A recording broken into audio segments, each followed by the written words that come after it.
This is a quick update to the model outlook. I'll go over the newest GFS and then may kick to the 60 just to show you some differences and changes.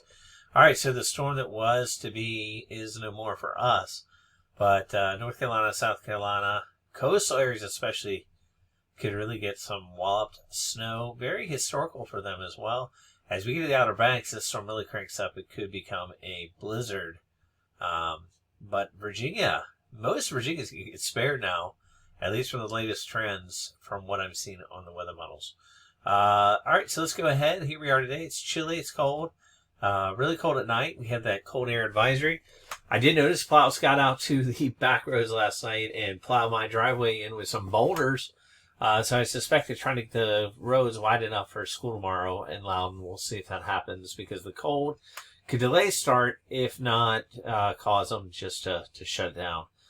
Here late in the day tomorrow, you're going to see the snow starting to break out from the upper level support of what's going to generate a very complex coastal low. I've heard it said this is called a Miller C, meaning the low pressure is not going to form in the Gulf of Mexico. It's going to form in the Atlantic. There are three types of Millers. Last week was a Miller B, meaning a low went to the west. And Miller was obviously the guy who phrased these things. He's the researcher.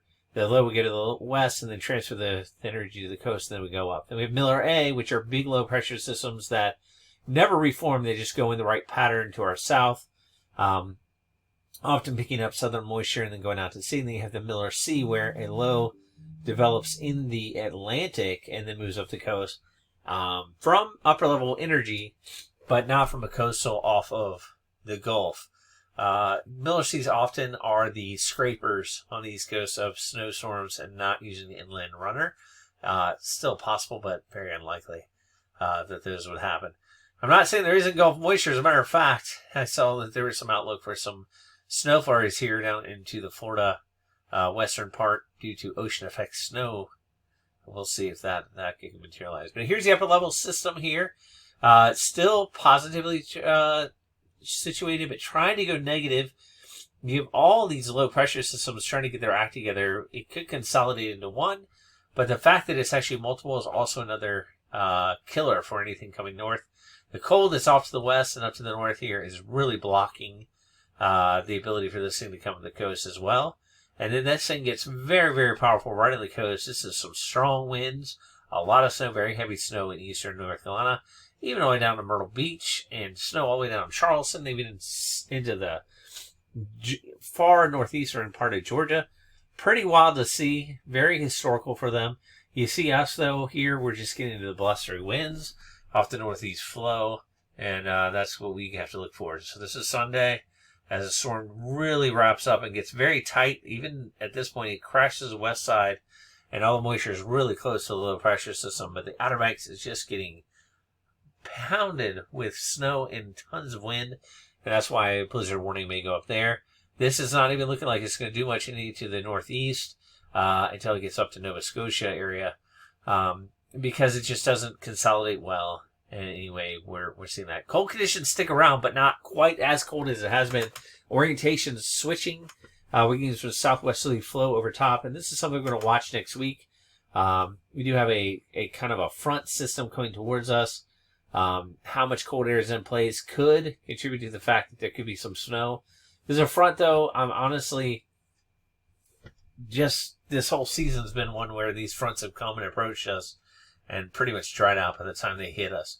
But that's a good little shot of snow from this. I don't know. It's our best next chance of seeing some precipitation. Whether or not it accumulates will be another thing. And here comes some more cold air out of Canada. Now I'm on this is the 12Z, the most recent run. I'm going to go back here, show you kind of down the road here to show you what was showing at 6Z, only because it's going to go further into the future. So let's get that low. See, it's changed here on the midday run because the coastal, because with the front that comes through, it's kind of popping something down here to the south and causing a southern Virginia snow. And on the 6Z, sorry, that's not something you need to see there. So this just shows me that, things aren't really figured out.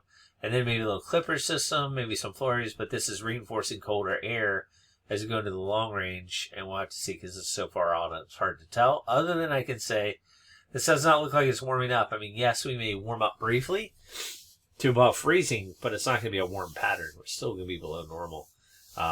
So I think the pattern does speak potential for maybe some snowy, situations that are going to pop up kind of short term for us to know. But as of now, not liking the overall chances of snow. So expect cold conditions. So warming some next week. We'll get above freezing, get a lot of melting going on. And then we'll watch for something midway next week because the front kind of comes through. It could pop a little bit of snow. Not thinking it'd be anything significant. And then the pattern kind of is ripe. It's just we're not seeing any real systems at this point beyond that. All right, have an awesome rest of your day, Thursday, being your Loudoun weather model outlook. Have a good one.